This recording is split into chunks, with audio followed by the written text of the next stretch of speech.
Speeding. Speeding. Speeding.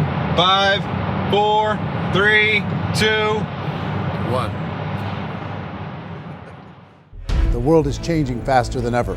What used to take decades is now taking years or even months. What you see right now is the illusion that people have had for many decades about the workplace being this secure place to work the rest of your life. For the first time in the history of our nation, our children will not do as well as us. We've seen our friends get laid off, we've been laid off, we've had our pay cut. People are overworked and underpaid. They seem to have less time and less freedom.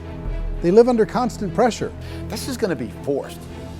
And so even if your employer loves you, they may have to cut you. There's something wrong that on Monday morning, the heart attack rate increases by 35%. Technology is accelerating, job security is declining.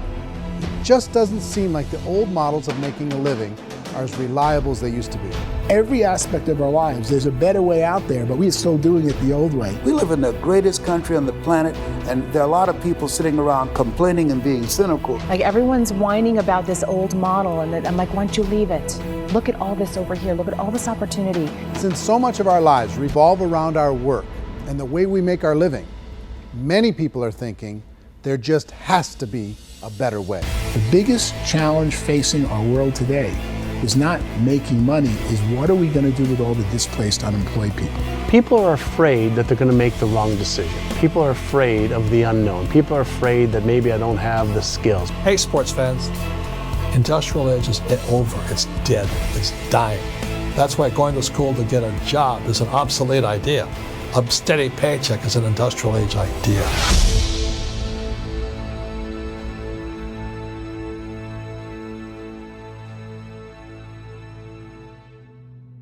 It's the search for answers that has brought us here together today. My name is Eric Worre, and for almost 30 years I've been an entrepreneur, struggling at times, but ultimately succeeding. As a best-selling author, speaker, and business owner, I've spent my entire career helping millions of people around the world to become entrepreneurs. And I believe strongly that there is, in fact, a better way when it comes to how we make a living. The career landscape has changed dramatically, and many are still working in a model that is completely out of date. What worked for previous generations isn't working as well for people today. In this film, we're going to explore 3 important questions. First, what's really going on in our working world today? Second, in this new economy, is it better to become an entrepreneur, or is it safer to work for someone else? And third, if a person decides to become an entrepreneur and start their own business, how can they do it without taking on massive risk? To help in this journey, I've brought together some of the greatest experts and thought leaders in the field of entrepreneurship to share the real facts with you. My intention is to give you new information that will allow you to make choices that are not limited by an old, outdated model. Let's start by understanding what's going on in our working world today.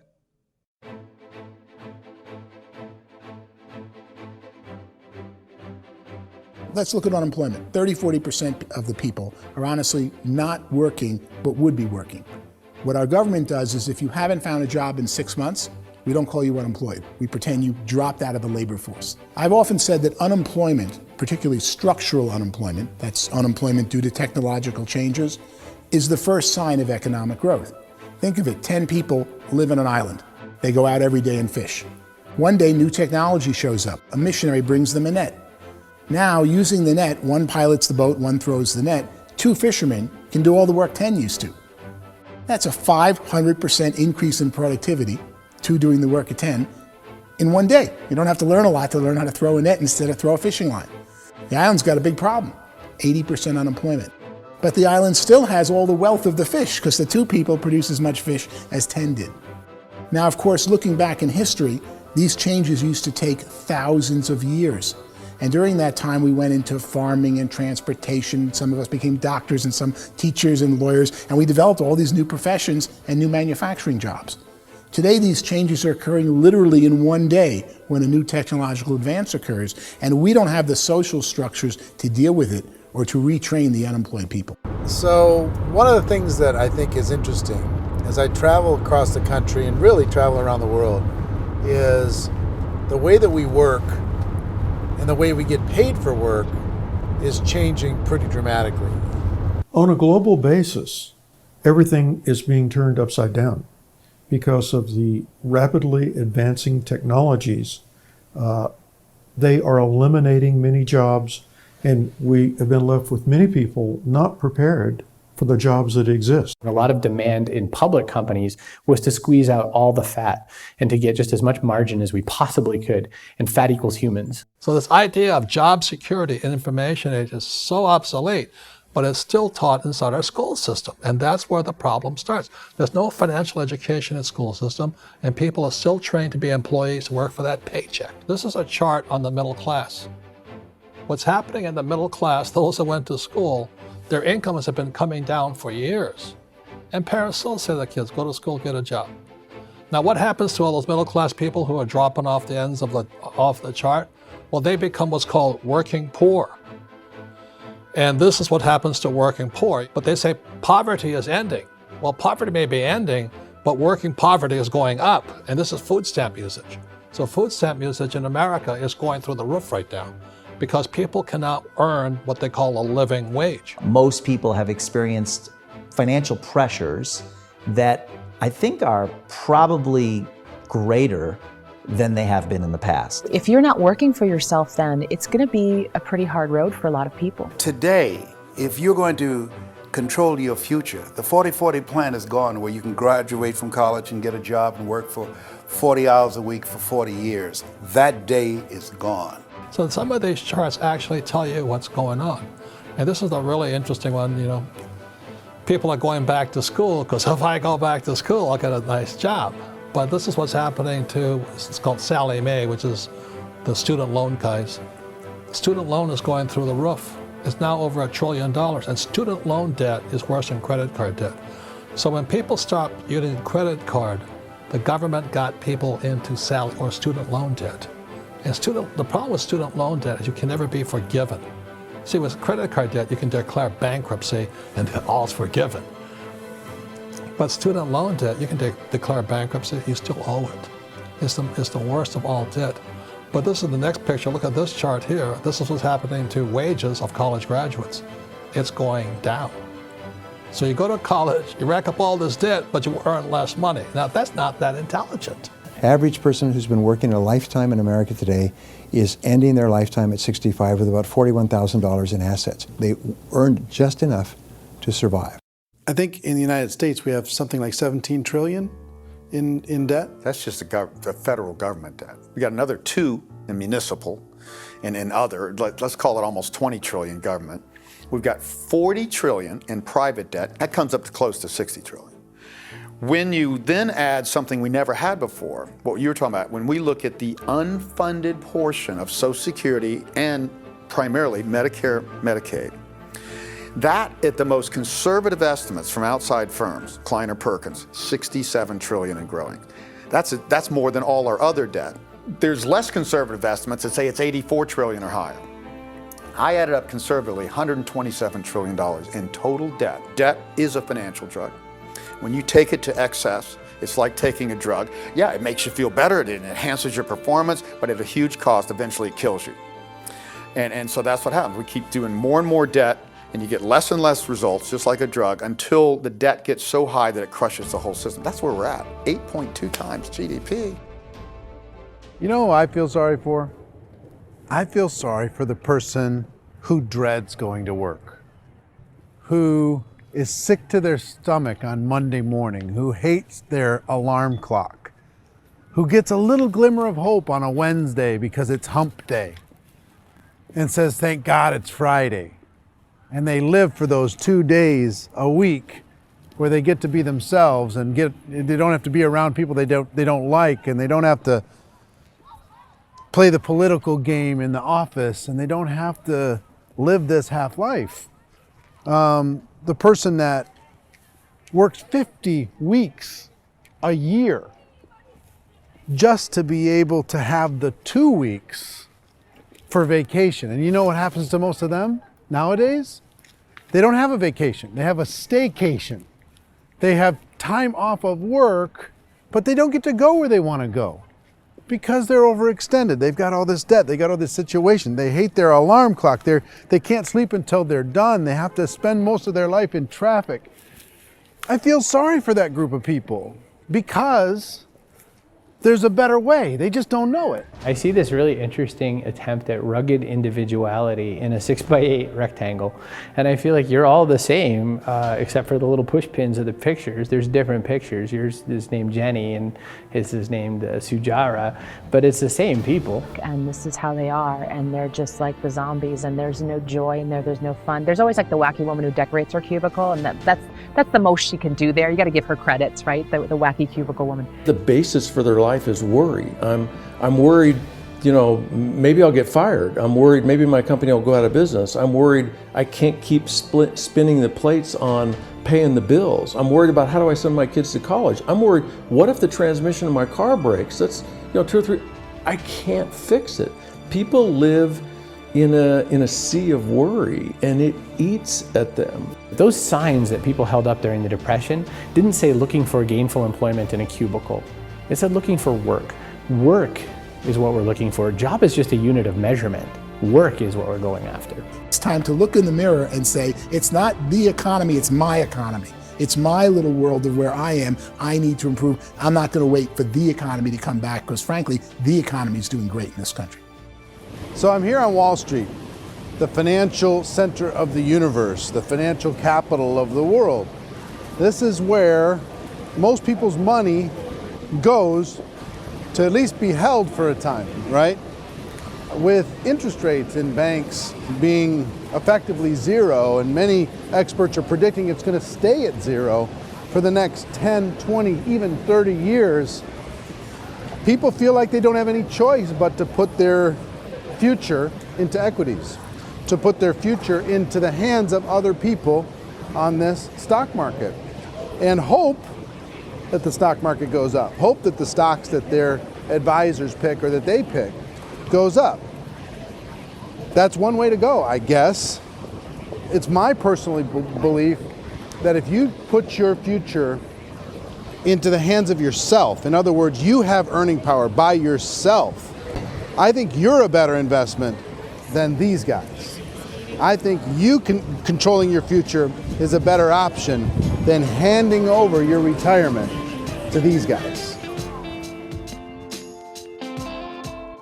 The average household income in the United States is approximately $50,000 a year, what they call the middle class.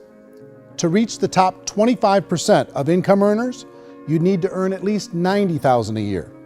To reach the top 10% would be a household income of $140,000, the top 5%, $190,000, and to be in the top 1%, you'd need a combined household income of at least $380,000 a year.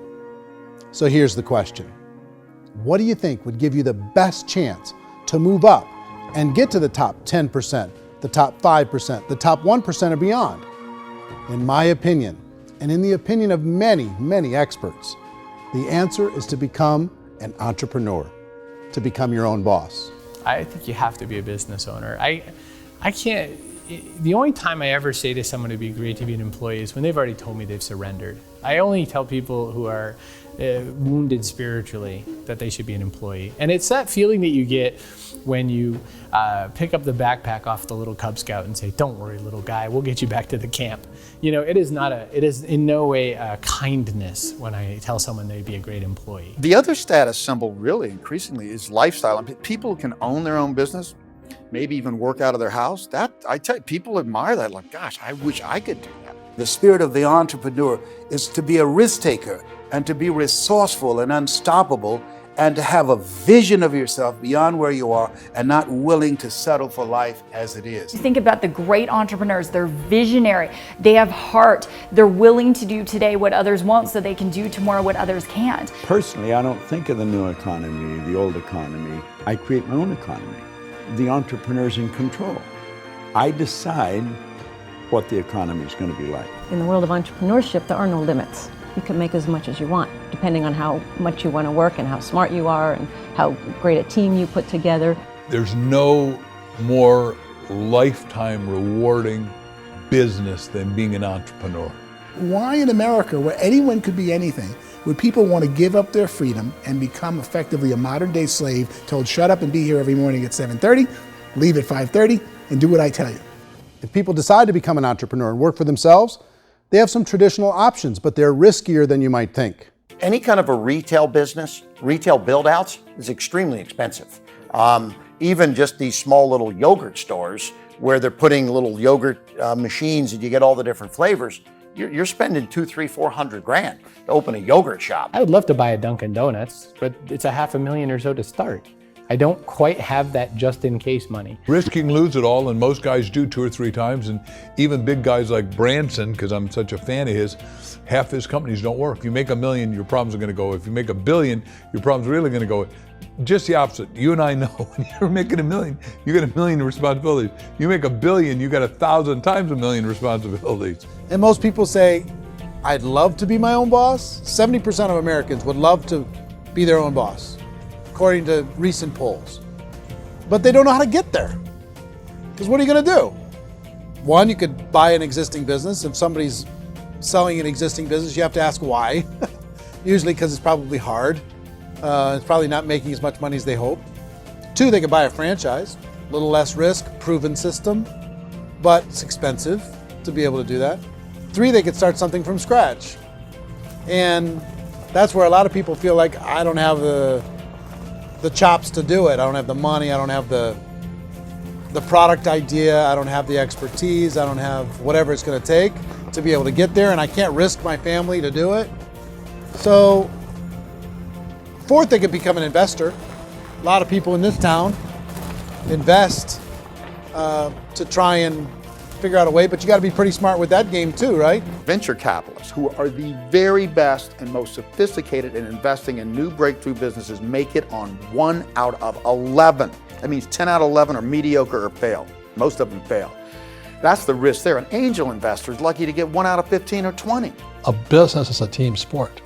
Like, I have to have accountants, I have to have engineers, I have to have system designers, I have to have sales, marketing, I have to have accounting, I have to have mission statements, I have to have legal and all that. The average Joe Schmo, even me, I go out there, I don't have the skills to put a business together. I think the bottom line for the 4 traditional options is they take money, sometimes a lot of it. They take expertise, and they take time. All of that adds up to just too much risk for most people. I bought a business from somebody else and it was a lot of work. And you start wondering, what did I just buy? Because I guess ultimately I own your email list and I just overpaid for it. People that start their own business, they spend a lot of money, they spend a lot of time, a lot of effort to get things started. And the more you invest on the upfront, the harder you typically work at it. Well, I can tell you what the success rate is of a restaurant. What is it? They're crazy enough. About 90% of them fail. About 90%, in how quickly? Year or less. Wow. And if we're talking non-franchise, we're talking franchise, Sure. That's totally different. Yeah. But our students aren't getting franchise restaurants. You gotta invest big money. Exactly. And with someone like McDonald's, you've had to work with the company for a long period of time, really know the To even have a business. chance at investing $1 million. Have a chance, and it's a slim chance. What if there was a way that you had all the proven aspects, the comfort aspects, and you could still control your own life? What if there was both? In other words, you didn't have to create everything from scratch. You didn't have to be a super leader. All you had to do, what if there was a proven product already? You didn't have to create the product. And there's a proven system already, proven training already. Everything except an employer. That was the only thing that you didn't have. Do you think more people would be open to working for themselves in that environment?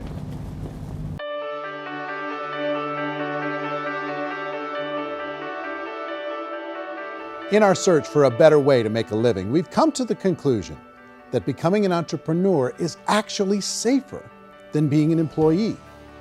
And through our look at the entrepreneurial options, one particular path kept coming up from expert after expert.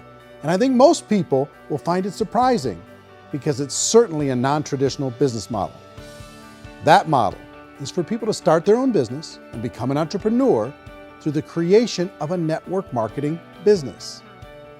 Some people call it direct selling because the product is being sold directly from the manufacturer to the end consumer, cutting out the middlemen. Other people call it multi-level marketing, or MLM, because there are multiple levels of commissions paid.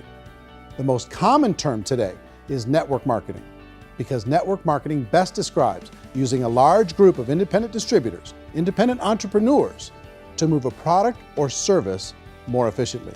So my friend here, Donald Trump, and I, we always write about the network marketing industry. And the reason we support the network marketing industry is because it really is a business school for entrepreneurs.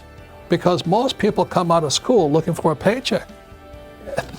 Oh, that's terrible. I went to network marketing like that. I think if it didn't exist, we should invent it. It is that good. I think direct selling is a great way to do business today. It's very easy to get into that industry, and you can be self-employed, be in effect an entrepreneur. When we see multi-billionaires adding network marketing companies to their portfolio of companies, that would be a clue. When we see people who are very famous authors and very famous business people endorsing the industry, that would be a clue. These network marketing companies aren't $50 million companies, they're billions and billions of dollars. They lead the stock market, they're major companies. When we're going to get it? You know, and you're going to school to work for a paycheck, but if you want to be rich, be an entrepreneur, and network marketing gives you the spirit to be an entrepreneur. A traditional company will spend up to 50% of their total revenue on marketing. Network marketing companies use a different approach. Instead of having all that extensive marketing expense, they utilize a network of independent distributors to do the marketing for them. Now, why do they do this?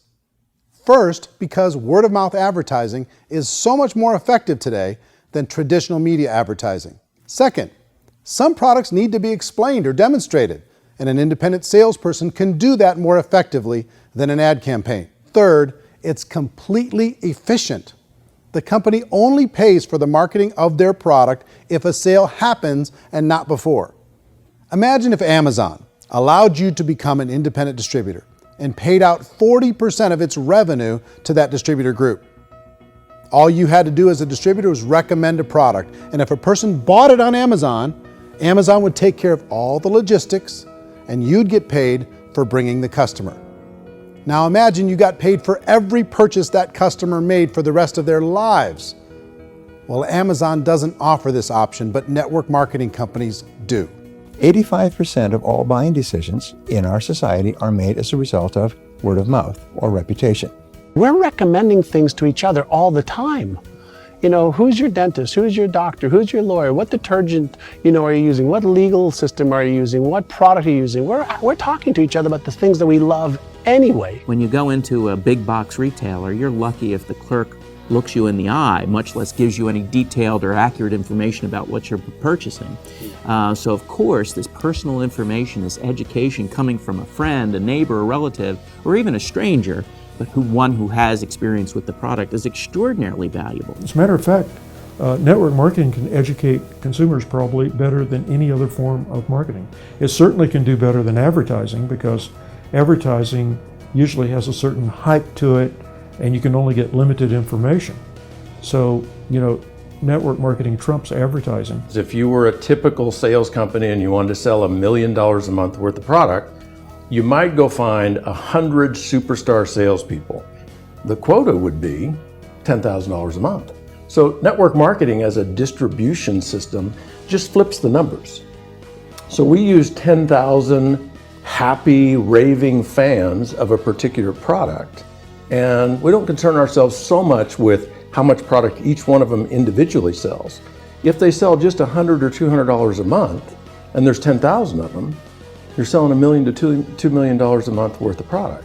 And that's the best way I can explain how network marketing works. This is the marketing arm of the company. There's not money being wasted on bricks and mortar. There's not money being wasted on inventory that's sitting stagnant somewhere. There's not of employees standing around that don't have customers. These are people that are going to connect with customers. These companies allow people to become independent distributors for extremely low cost and with no minimum time or sales quota. Essentially, they own their own business and can provide as much or as little sales as they choose. In other words, the distributor gets all the benefits of traditional business ownership without the risk. The advantage of network marketing is the ease of entry, the low risk, and the low startup cost, because almost everything else has very high risk. You can get in for a minimal investment. You're buying into a system that's already been proven, products or services that have been proven to work. The keys to network marketing is providing an opportunity for the masses to get involved, providing an opportunity for the average person who doesn't have the resources to start their own business. All of this so far is fairly straightforward, but network marketing offers another benefit, and it's this benefit that makes it so interesting for entrepreneurs. Network marketing allows a distributor to build their own network of other distributors and then compensates them on the sales created by that entire group. Direct selling is, at its base, very simple. It's the sale of a product or service to an individual on a face-to-face, one-on-one basis, just the way we're talking right now. But there's an important element as well, and that's the offering in conjunction with that sale of product, the offering of an opportunity for someone to make something of themselves. No matter what your social status is, no matter what language that you speak, I mean, look how many unbelievable people are becoming successful that speak every kind of language out there. What an awesome gift to give the world. Instead of having to work your way up in a system and prove that you could be a sales manager, they just decided everybody can be a sales manager. Everybody gets to build a sales team from day one. And so what that brought into the system of growth as a direct selling company is the concept of compounding or geometric progression. Because now you can actually grow a sales force very quickly because everybody is enrolling people in their own sales force. People who are like, oh, this is weird, I'm building a sales team, or what do you think you do at a regular company? How do you think a regular company works? Network marketing is the only industry that doesn't say your past determines your future. It looks at your past and says, okay, now what can we train you to do so you can have a great future? Every other employer out there wants to exploit you for what you already know, not teach you something new. Network marketing has the potential to save the United States and the world because it's going to teach people not to be employees, but to be entrepreneurs.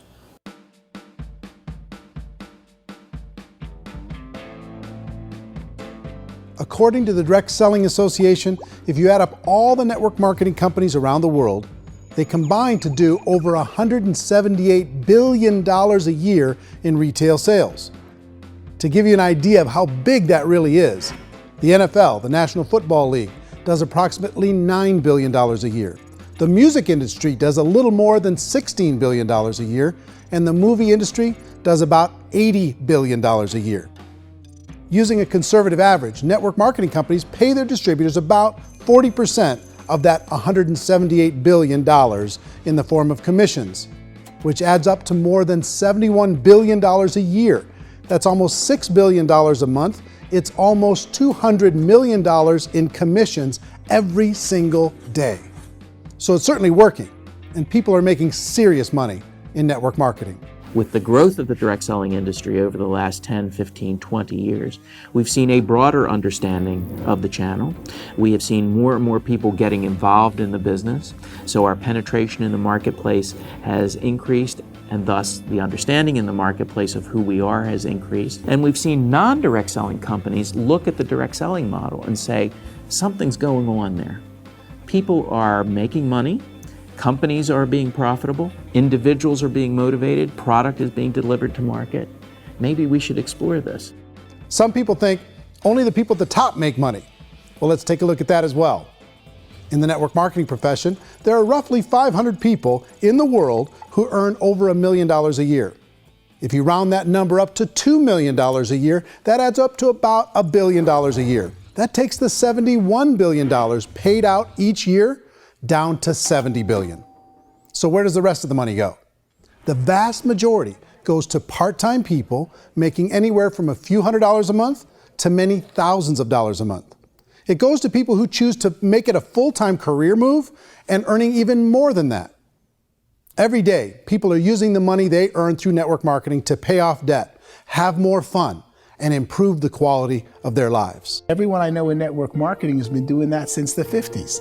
They go to work when they want to go to work. They stop working when they want to take time with their children to have a leisurely breakfast and discuss issues and driving to school. They go back to work when they get home, wherever they're working out of. The biggest thing that I've seen is people that have become much happier in their life. MLM has probably made more millionaires of more people in more countries, and I've spoken to them in 67 countries, than any other single form of business, starting from nothing. If they have a choice between working a job for the next 10 years or working a network marketing business for the next 10 years, the result of working the network marketing business will be better. A lot of people within the industry go on and make this a career and do extremely well at it. Network marketing has been nothing but good for everyone I know that's been involved with it because they did it seriously and they played full out and they've been very successful. It's been a constant barrage of success stories and people showing off stuff that they got as a result of it. How many people are involved? Approximately 16 million Americans and 96 million people around the world are currently participating in network marketing. And in a recent poll, 82% of those people report a good, very good, or excellent experience with network marketing. So people are happy.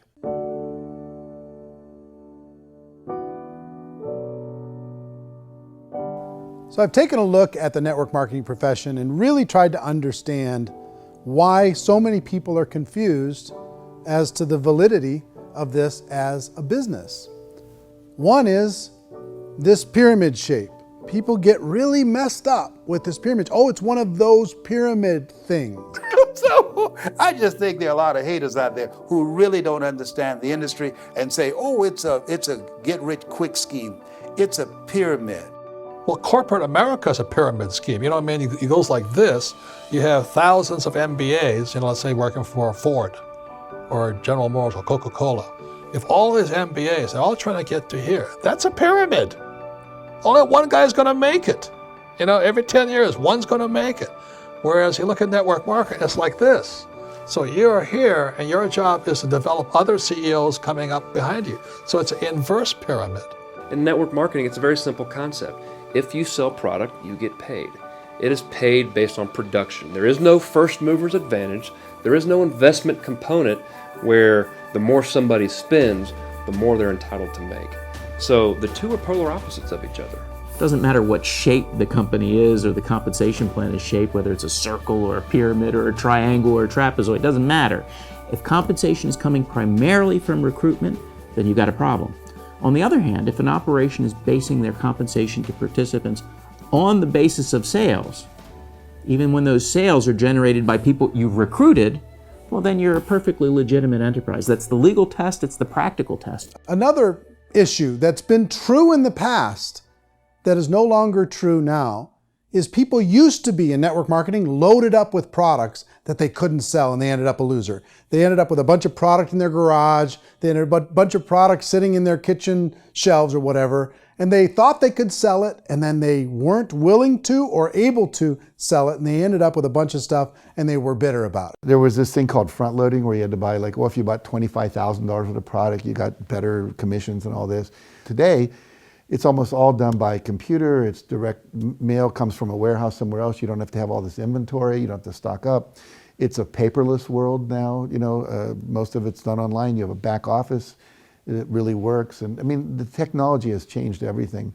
Third issue is people start talking about 99% of people in network marketing don't make any money. Well, we've talked about that over the course of this journey together. Almost $200 million a day is being paid out to network marketing distributors around the world. The naysayers, the people who say that it doesn't work, are usually the ones who just don't know how to make it work for themselves. And so they're giving you an opinion, and I tell people, don't confuse people's opinions with expertise, because opinions are free. And don't confuse sincerity with the truth, because people could be sincerely wrong. But here's the reality inside of network marketing. The vast majority of people that get involved in network marketing just become customers, and they get involved to be able to purchase product at a lower price. If you take Costco as an example, if a person goes into Costco and gets a membership to Costco so they can get a lower price on the product, we don't call that person a loser because they have a bunch of product that they walked out with with a smile on their face. Yet when some people want to take a look at network marketing, they say, well, those people, they're just using the product and they aren't earning an income, so they must be a loser. They're not a loser, they're a happy customer. That's the vast majority of people that are involved in network marketing. Now, a smaller percentage of those people decide to go build a business. They earn $300 a month, $500 a month, $1,000, $2,000. That's the bulk of earnings in network marketing. And then there's the few that really decide to take it serious, really decide to build a large network, really work to make that network very, very productive. And those people make huge amounts of money and there's no cap. What I do as an outside economist, just somebody looking at this industry like any other industry I speak and say, look, what's the realities of this? 1% do incredibly well. 10% generate some additional income at pretty low risk and effort. That's not, and 90% of people roughly end up customers. One thing that I think is real when it comes to people's perceptions about network marketing is people put this, and distributors, I think, involved in network marketing have some responsibility for this. They have sometimes unrealistic claims about the product or about the income. Most people who become distributors, they want the money, they want to be successful, but they don't have the skills. They don't know what to do. And when people don't know what to do and they're in a new business, they're scared. And when they're scared, they panic and desperation kind of sets in. So they think everyone they talk to has to get in. So if I talk to you and you say, well, no, I don't have time to do that, they're like, no, I need you. You have to do this or I won't be successful. So I start clawing on you. I start that desperation. So then I start making claims about the product, which are not appropriate, probably not even true. Or I start saying, oh, let me show you how you can make all this money and you don't have to do anything, Eric. And so you just totally misrepresent the opportunity, and you're clingy with people because you think you need everybody to be successful, and you don't. You know, one of the messages that I try to deliver most forcefully to companies as well as salespeople in direct selling is that you don't have to overpromise. The reality is in network marketing, there's a lot of hard work involved. There's a lot of effort. You're going to have to develop yourself. It's a business like anything else. It's going to take some time, but in my opinion, it's better.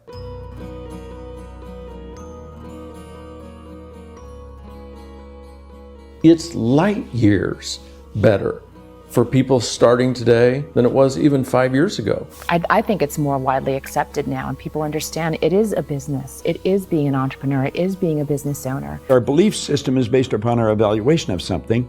And frequently, if we reevaluate a situation, our belief about that situation will change. The industry has changed and it's grown up. It's totally transformed. You've got young people today that have grown up with social media, and they understand networks. They understand how people are connected through technology, and they understand how money flows through those networks. So when they see network marketing, they don't see it the way their parents saw it. And we've all learned, the larger industry that you represent, has all learned from those mistakes and flaws and errors that have happened early on. Early algorithms didn't work the right way. That's all fixed. It's like when they design a computer program, they design the program, then they run it, and then they go back through and they debug it. The MLM industry has been debugged. This is the day of being virtual, being able to run a business from your mobile phone. I mean, it's incredible. Companies are getting smarter. They're implementing more consumer protections. They're implementing more compliance training. They're doing more with respect to product research. If you do get involved and you make purchases of inventory, even on a voluntary basis, if you decide that this business is not for you, you can leave and have that inventory repurchased by the company. There's no other business that offers that kind of protection on a voluntary, self-regulatory basis.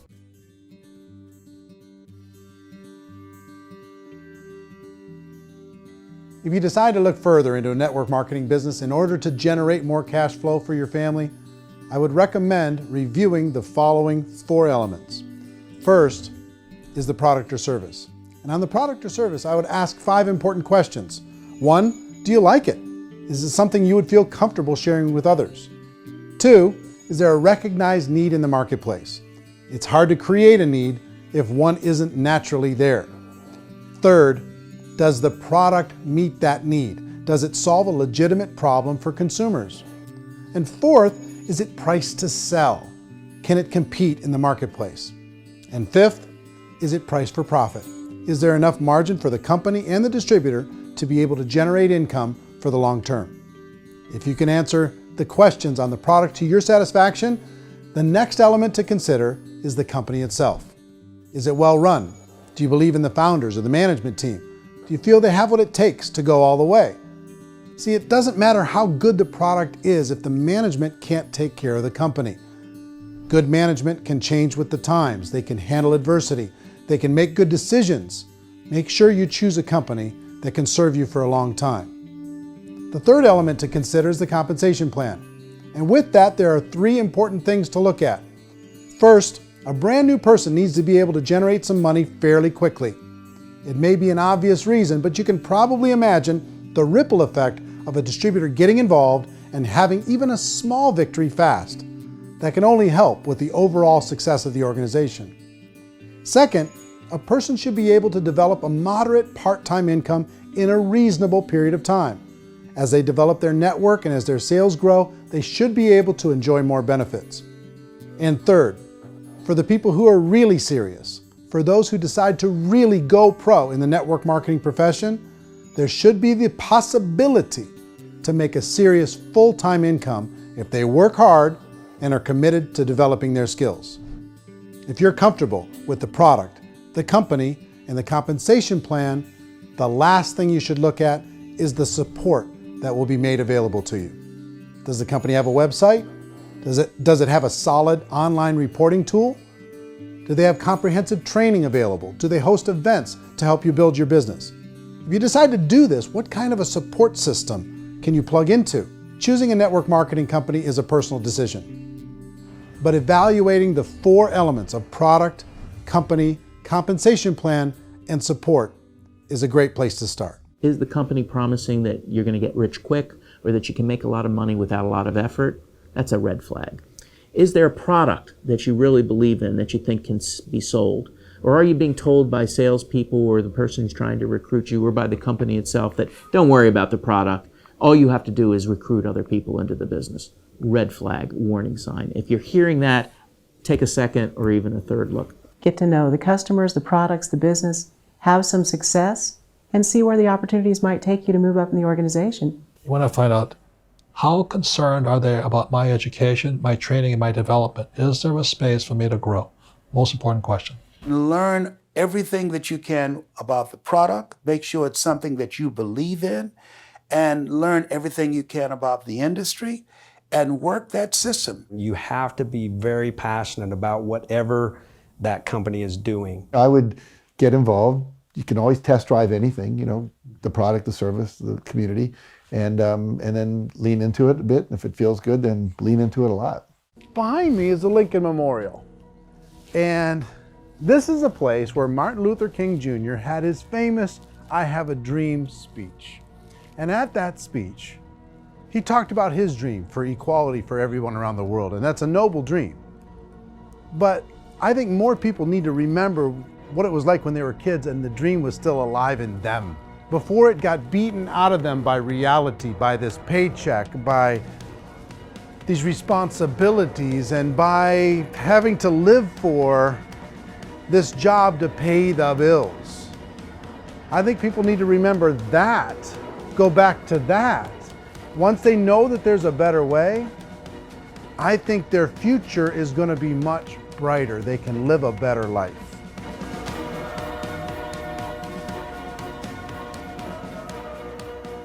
So if you're considering getting involved in a network marketing company, let me offer you just a few pieces of advice. First, network marketing isn't perfect. It's emotional, it's challenging. Like any entrepreneurial venture, it can have its up days and its down days. But if you have an entrepreneurial bone in your body, it's just better. Second, if you're gonna do it, decide to be professional. Decide to go pro. It's better to do that than just be this amateur sticking your toe in the water.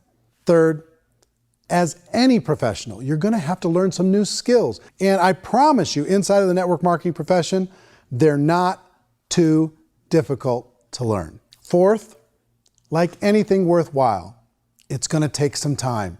Don't expect that you're going to get to the finish line right out of the gate. And fifth, it's worth it. It's worth it to be able to take charge of your life again. It's worth it to be able to control your own financial situation. It's worth it for the people you're going to be able to spend time with. It's worth it for the things you're going to be able to see and the experiences you're going to be able to experience.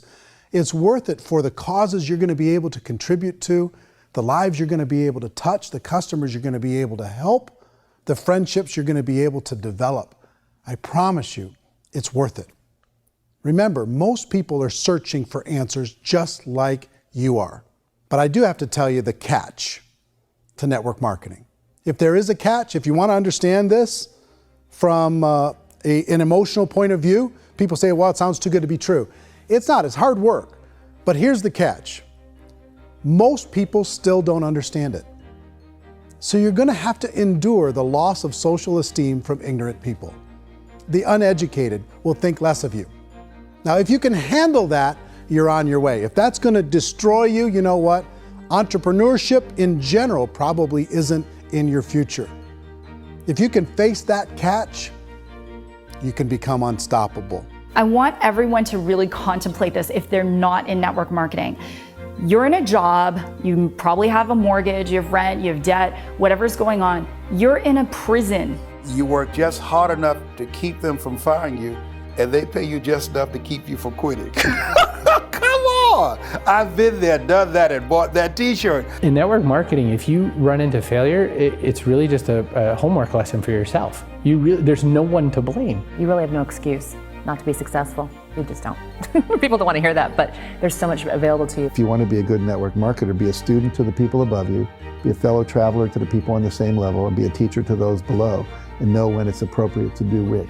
People who are not afraid of asking people to buy things, or not afraid of persuading people with a chance they may say no, these people own the future. Nothing happens until something moves. So you got to go move, you got to go do something, or nothing's going to change in your life. In the beginning, you're going to do a lot of things that you don't get paid for. But as you go down the road, you get paid for a lot of things that you don't do. And your job is rehabilitate the spirit, the entrepreneur spirit in all of us. Get it back. Either give it a strong yes or a strong no, but no wishy-washy, dilly-dally stuff in the middle. There's dreams and there are nightmares, but I believe that the biggest nightmare of all is when you don't pursue your dream. You're going to see some monumental growth in this profession. It's an exciting, exciting time to be involved with the network marketing profession. The next 10 years, I see just exponential growth. When that tipping point comes, it's not a matter of asking somebody, have you ever heard about network marketing? You're really asking them, which company are you building your wealth in? We are here to fix the world, to improve relationships with other people, to improve other lives. And the real reward comes as an entrepreneur in any level from teaching somebody something and watching them soar. There is no greater reward.